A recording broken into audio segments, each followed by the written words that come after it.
film opens with Dresa, a skilled sniper, hiding in the shadows, waiting for her target.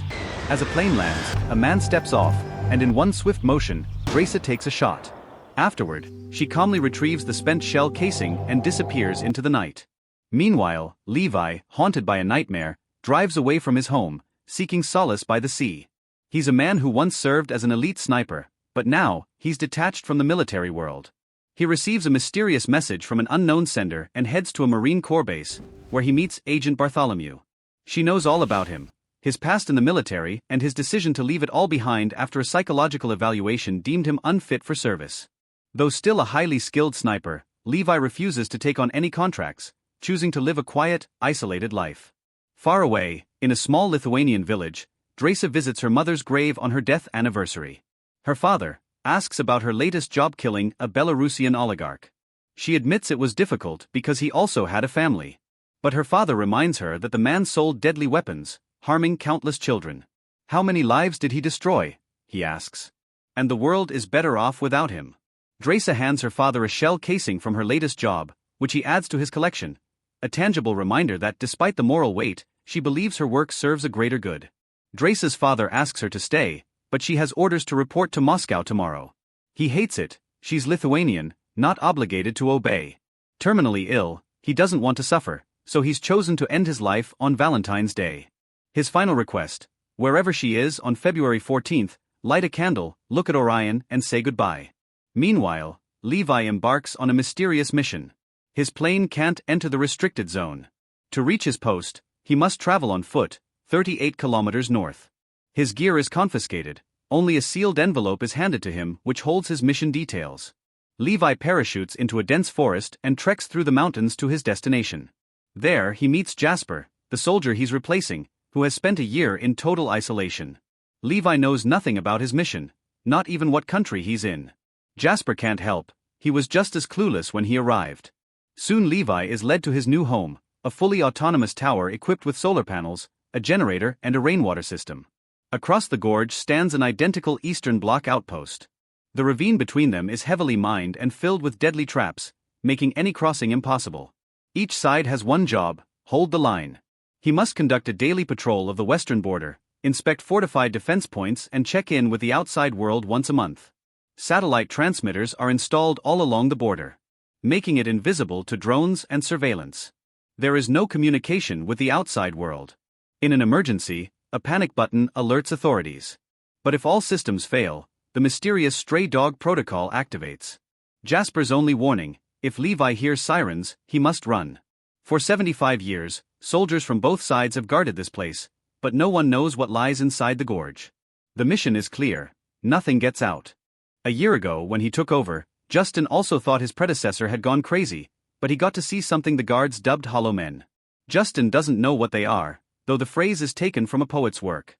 Justin knows that in the late 40s, 3 battalions, 2,400 cavalrymen, were sent into the gorge to clear it out, but none returned. After that, they switched to a containment system. Justin learned all of this from his predecessor's stories, which may well be a broken telephone version. But the soldier himself believes the gorge is an entrance to hell, and they are guarding the gates. The men bid farewell, and Justin heads to the pickup point where a helicopter is supposed to collect him. Soon, the aircraft appears in the sky and drops a cable. But as Justin climbs aboard, the pilot shoots him and throws his body down. Then, he reports to Bartholomew that the rotation is complete. A month passes. Levi diligently fulfills his duties, going on daily patrols, checking all the weapons, ensuring the mines are ready, and then radioing his superiors to report that everything is running smoothly. In his free time, he reads. There are plenty of books in the tower. One day, he notices a few quotations on the wall, presumably left by his predecessors. Sometimes, he tends the garden, harvesting the last of the season's produce. And one day he hears the sound of a saw from the other side of the gorge. Looking through his binoculars, Levi spots a woman on the opposite outpost. Dresa, on the other side, tries to get a glimpse of her new counterpart, but when he moves away, she refocuses on her task. That night, Levi jolts awake from another nightmare. Instinctively, he grabs his rifle, unaware that he's shattered a glass. He picks up his binoculars and sees Dresa, who also isn't sleeping. But when she notices his gaze, she extinguishes her candles and moves deeper into her room. Another month goes by. Dresa celebrates her birthday and then starts watching Levi. Bored, she decides to play a prank. She fires a shot into the air to get his attention. When he reaches for his binoculars, she holds up a sign asking for his name. He warns her that contact is forbidden, but Dresa isn't bothered. She writes her name and, since it's her birthday, declares she'll do as she pleases. Levi laughs, writes down his name, and suggests they have a drink in her honor. The woman then turns on music and asks him to dance with her, but Levi insists he has no idea how to dance. Dresa doesn't believe him. Surely there must be something he's good at. Levi confesses that he's a good sniper. Dresa wants proof. Levi places his flask on the edge of the parapet, planning to shoot it, but Dresa knocks it off first with her shot. In response, Levi ruins her bottle of wine with a bullet. Dresa then balances another bottle on her head. But suddenly, she stops for a moment and takes down the bottle, motioning for him to look below. Levi peers into the darkness and soon spots something moving. A strange creature resembling a living tree. He opens fire just as one of these beings steps on a mine and blows up, but others continue climbing the wall. Dresa now opens fire as well, helping Levi shoot down the monsters. Together, they take out several creatures, after which silence falls. But as soon as Dresa steps back from the edge, hands with branch-like fingers grip the ledge and a woody monster crawls over. It keeps moving towards the woman, ignoring her gunfire, and Levi covers her with a shot from his rifle. He immediately realizes that hollow men are also attacking her side of the gorge. So now he fires across to her side, helping her to fight them off. Mines explode on the edge of the gorge, throwing Dresa aside, but Levi covers her with machine gun fire. Finally, the assault ends. They sit in the darkness for a long time, trying to regain their composure. Then Dresa tends to a wound she hadn't noticed in the heat of battle and writes that this was the coolest birthday ever. In the morning, Levi inspects his side of the gorge, welding over gaps in the defenses caused by the night's battle and laying more mines. Suddenly, a drone emerges from the gorge below, prompting an immediate reaction from the turret on Levi's side. The man watches anxiously to see what will happen next, but the drone flies away and the gun goes still. Another month goes by. Levi does chores in his spare time while Dresa plays the piano. Then one day Dresa sees a lit Christmas tree across the gorge and a holiday message for her. They both build snowmen and name them after each other as if growing closer that way. They even start playing chess together, calling out their moves to each other in turn. One evening, the pair sets up a real drum battle using anything they can find as percussion instruments.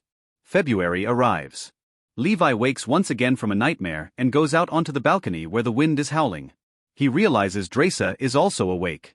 In the morning, he writes her a note, but she doesn't respond because it's February 14th. She turns on a Bach record and cries, remembering her father. When Levi notices this, he asks what happened. Dresa confides that she's having a difficult day and suddenly wishes he were with her. Levi can't sleep all night, pondering the situation. Then he reads a quote on the wall and sets to work building a contraption. In the morning, Dresa sees Levi firing a grenade across to her shore with a rope attached, thus setting up a makeshift cable crossing. She runs into the woods and ties the rope to a tree. Then she spots a note with a dinner invitation. Levi tidies himself up and gathers a bouquet of wildflowers, then launches himself off his side of the gorge, zipping along the rope. But he slows before reaching Dresa's edge and must haul himself along by hand, which isn't easy. Dresa invites him to have rabbit pie and he offers her the flowers. He can't help expressing his admiration. Up close, she's even more beautiful. She suggests he wash up in the sauna first since he's all sweaty from crossing over. Levi laughs, explaining that he miscalculated the tension on the line. Dresa promises to bring him some clothes left behind by previous occupants but teases him by hanging them a bit too far from the sauna, forcing him to run around naked to get dressed. Later, they have lunch and speculate about where in the world they might be. Both of them were drugged during transport, so they have no idea. Levi can say one thing for sure. They're in the northern hemisphere. He then admits he's a sniper. Immediately, Dresa realizes who he is. His shot in Yemen was the pinnacle of marksmanship. Levi shifts the conversation back to their location. Dresa explains that her father advised her not to learn the whole truth. That night, they turn on music, and Dresa manages to make Levi dance, noting that he lied about not knowing how. He's very graceful. The two grow closer. Afterward, they talk about everything, eager to learn more about each other. Levi admits he wrote a poem for Dresa but refuses to recite it. The next morning, he bids her farewell and heads back across the gorge. But as he nears his side, a mine explodes, the rope snaps, and he plummets into the abyss. Without hesitation, Dresa grabs a parachute and jumps after him. Thick fog obscures the raging river below. She crashes into the water, struggling to cut herself free from the tangled parachute cords, losing her gear in the process. Clinging to a fallen tree, she fights to stay afloat. Meanwhile, Levi dangles unconscious from the branches of a massive tree, until its limbs come to life, shifting into an insect-like creature ready to devour him. Just in time, he regains consciousness and shoots the monster. Dresa hears the gunfire and rushes toward him, only to find Levi falling from the tree. He lands on writhing roots that awaken and begin pulling him underground, ready to consume him. A gaping, maw-like opening is about to swallow him whole when Dresa arrives, opening fire and forcing the roots to retreat. Levi thanks her, but she knows he would have done the same. As they navigate the foggy forest, searching for a way out, a monstrous horse made of tangled roots charges them. A plant-like humanoid rides atop it, dodging their bullets before launching an attack. Levi wrestles the horse while Dresa fights its rider. The battle is brutal, but they barely manage to defeat the creatures. Levi examines the fallen rider and notices remnants of a 1940s uniform, proof that these creatures were once soldiers. Dresa realizes she lost their rope in the river, making escape nearly impossible. Their only option is to follow the river and hope for an exit. As they move deeper into the gorge, they notice twisted trees and shrubs forming eerie human-like shapes. Soon, they stumble upon ruined structures, likely destroyed by past earthquakes. They enter what appears to be an old church, where rows of pews hold decayed corpses. The air reeks of cyanide. Levi deduces they died in a mass poisoning, but how and why? Before they can process it, monstrous spiders descend from above. They shoot their way out, but as they reach the exit, the mummified corpses begin to move. Dresa fires a grenade launcher, igniting the church wall. As flames consume the building, they escape. Monsters lurk everywhere, leaving them no place to hide. Dresa suggests sticking close to the gorge wall, at least nothing can attack them from behind. As they run, they discover a hidden entrance to an intact hangar. Barricading themselves inside, they finally catch their breath. Realizing the hangar is part of an underground base, they search the area and find an old laboratory. Dusty chemicals and rusted equipment fill the space. Levi discovers a working projector and a reel of film. When he plays it, a scientist appears on screen, revealing the lab's horrifying past. During World War II, while Oppenheimer worked on the atomic bomb, this lab, run by a secret coalition of Eastern and Western nations, developed a devastating biochemical warhead. But before it could be completed, a massive earthquake struck, destroying the facility. The leaked chemicals fused human DNA with plants, animals, and insects, creating the monstrous creatures that now roam the gorge. Some people, the scientist explains, were immune. If no mutation appears within 5 days, the infection won't take hold. As she speaks, her own body begins to grotesquely transform. She begs for forgiveness, praying that God will have mercy on them all. The film ends.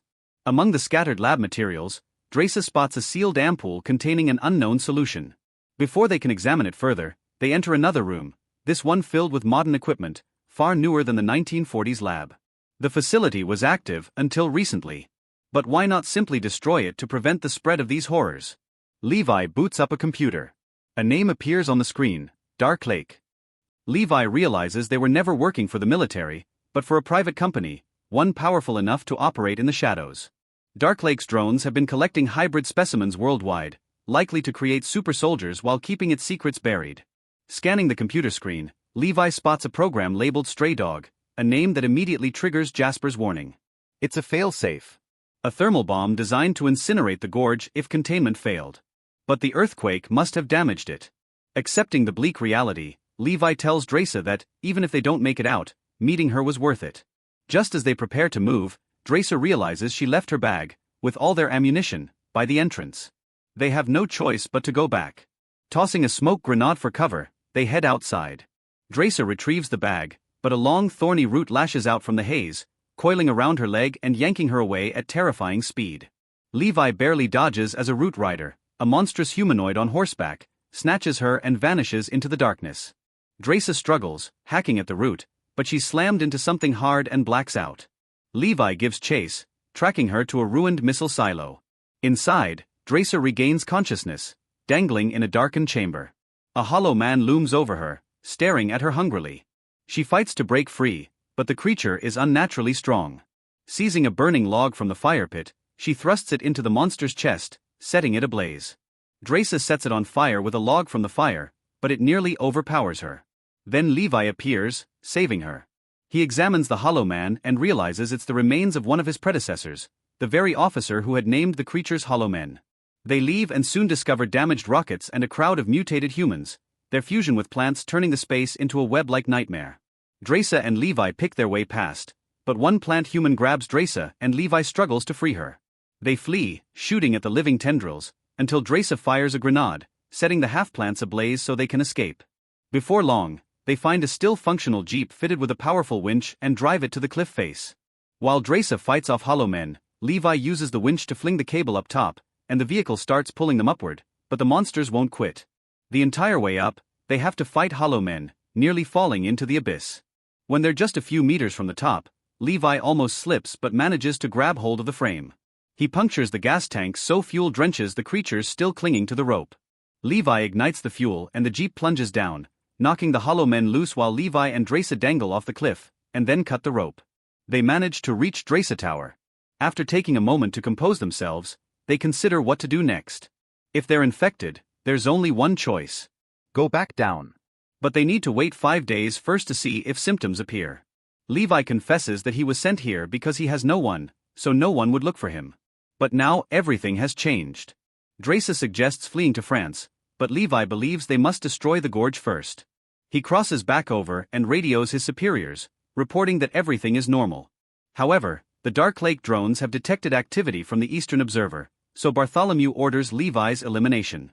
He has no idea she's watching him on a secret video feed and is fully informed of his journey below. She orders a helicopter to be prepared.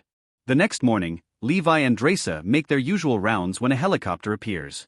They hide in the forest, but drones find them.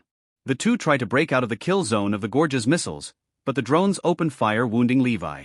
Dresa manages to shoot down the metal hunters. Finally, they exit the danger area, while Bartholomew sees the Buddha quote Levi has left on the wall and realizes it's time to flee. But Levi and Dresa open fire, triggering a chain reaction of explosions that expose the gorge to spy satellites. Then the stray dog protocol kicks in. The helicopter takes off but is caught in the blast. Levi is also knocked into the river by the shockwave and disappears into the current. Dresa waits 6 days for him in a nearby cave, then leaves. Sometime later, she settles in France and finally opens his last letter, which contains the poem he wrote for her. She cries, remembering Levi. She begins working in a cafe, and one day she suddenly sees Levi at a table. Dresa holds back from running straight into his arms and simply asks why he's been gone so long. Levi admits he was badly injured. Now, though, he's ready to work in her kitchen. They kiss. Please remember to subscribe and turn on the notification bell to watch more videos like this.